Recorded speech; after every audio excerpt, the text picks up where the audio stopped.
बीड तालुक्यातील डोकेवाडा येथे रस्ता नसल्याने नागरिक आज आक्रमक झाले होते। आज गुरुवार दिनांक 9 मे रोजी दुपारी 4 वाजता सर्व नागरिक रस्त्यासंदर्भात आक्रमक झाले होते। बीड तालुक्यातील डोकेवाडा हे गाव असून या ठिकाणी सुमारे 10 ते 12 किलोमीटर बीड शहरापासून हे अंतर आहे। मात्र स्वातंत्र्यपूर्व काळापासून अद्याप या ठिकाणी या नागरिकांना रस्ताच बनवलेला नाही।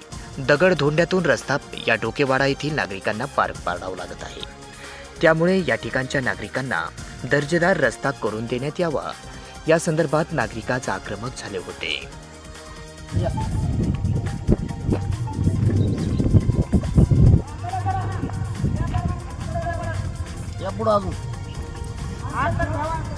हे बीड तालुक्यातील डोकेवाडा गाव आहे आणि ह्या गावाला स्वातंत्र्यापासून आतापर्यंत रस्ता नाही।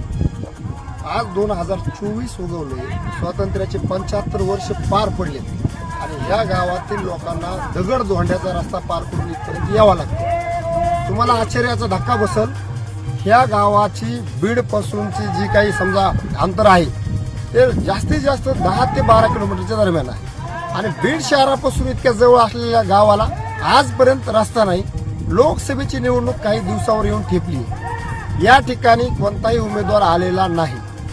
जर विधानसभा लोकसभेचे लोकप्रतिनिधी या रस्त्याकडे लक्ष देत नसतील तर मग हे रस्ता कुणी करून घ्यायचा असा प्रश्न या गावकऱ्यांना उपस्थित झालेला आहे।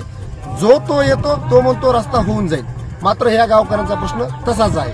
आता या गावकऱ्यांनी ठरले ही निवडणूक तर होऊन जाईल अशी तशी, मात्र येत्या निवडणुकीमध्ये लोकप्रतिनिधींना गावात येऊन द्यायचं नाही।